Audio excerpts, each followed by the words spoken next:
Olá, boa noite. Itamar Franco, um dos grandes nomes que viveram nesse país. Ele foi um dos principais presidentes do Brasil e em seu governo criou medidas que mudaram radicalmente a história do país.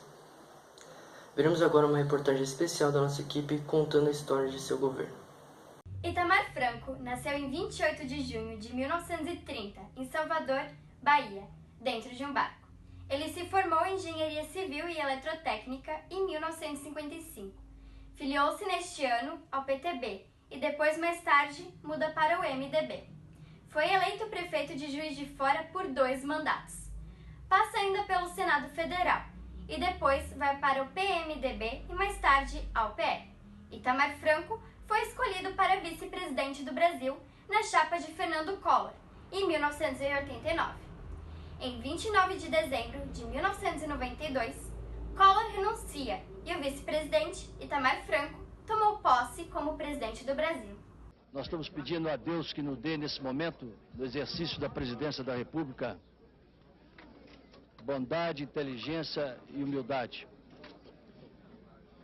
O importante é destacar esta normalidade democrática. E nessa interioridade, repito, permita a Deus que nós possamos dar ao país um governo transparente.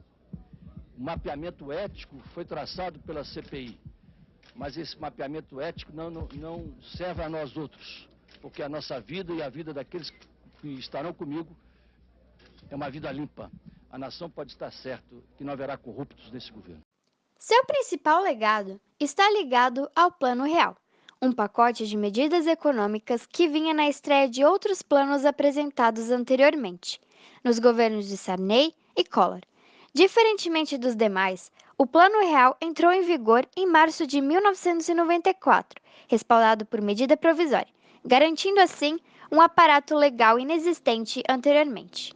O Plano Real foi elaborado por economistas oriundos da PUC do Rio de Janeiro, sendo alguns formados nos Estados Unidos, e tinha como coordenador Fernando Henrique Cardoso, sociólogo nomeado ministro da Fazenda por Itamar Franco em maio de 1993. Os motivos que levaram à criação desse plano econômico foram, no primeiro momento, o objetivo de alcançar o equilíbrio das contas do governo, iniciado ainda no ano anterior, com redução de gastos, aumento de impostos e privatizações. O governo também promoveu a exclusão da economia, isto é, a inflação passada deixou de corrigir automaticamente preços e salários. Controlando a inflação, principalmente através do controle cambial, seria possível garantir condições para o investimento de capitais estrangeiros para recuperar a economia nacional.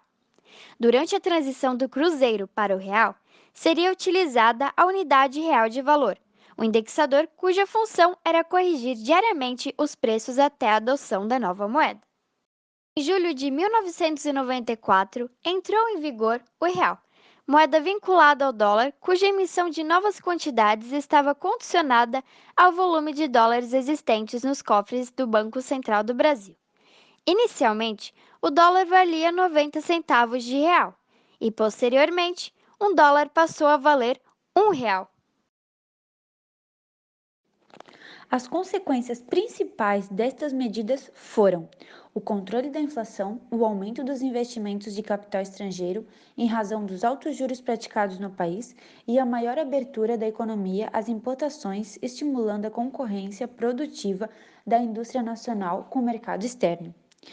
Essa medida, adotada pelo governo Itamar Franco, aprofundou a inserção do Brasil no contexto da globalização econômica e deu um novo impulso às medidas neoliberais que seriam adotadas pelo governo seguinte, como as privatizações de empresas estatais e diminuição da intervenção do Estado na economia. Distribuir as notas e moedas do real pelo país foi uma das maiores operações de logística já vistas. Para equivalência, o valor da nova moeda foi fixado com a cotação da URV, Unidade Real de Valor, do dia anterior, que era de 2.750 cruzeiros reais. Dessa forma, foi para CR 5.000 cruzeiros, equivaliam a cerca de R$2, o suficiente para comprar na época meio quilo de carne, 3 litros de leite ou 2 latas de refrigerante, por exemplo. Entre as medidas para controlar os preços, o governo também promoveu uma abertura maior às importações e adotou as chamadas âncoras cambial e monetária. A âncora cambial instituiu o regime de bandas cambiais que, na prática, fixava o valor da moeda e barateava o custo dos importados. Já a âncora monetária buscava controlar o volume de dinheiro em circulação, evitando a pressão sobre os preços. Para isso, foram elevadas a taxa de juros e as reservas compulsórias dos bancos. Apesar de ter sido gestado sob o comando de Itamar Franco, foi Fernando Henrique Cardoso quem colheu os louros dessa vitória, apresentando-se como pai do real, o que lhe garantiu a vitória nas eleições presidenciais de 1994 sobre Luiz Inácio Lula da Silva. Bom dia! Hoje nós iremos fazer uma entrevista com o historiador Studnik. Olá, bom dia! Qual a sua opinião sobre o governo de Itamar Franco? Olha, ele teve muitos pontos positivos e negativos. Eu acho que ele foi um dos melhores presidentes do Brasil. Só que o único erro dele foi que ele não investiu em outras áreas, tipo educação, infraestrutura, essas coisas. Mas um ponto positivo dele foi o Plano Real, que resolveu muito bem a inflação, sem choque e sem congelamento. E a seguir, greve gera revolta e a violência nas estradas acaba com mais 13 vítimas. A gente volta já.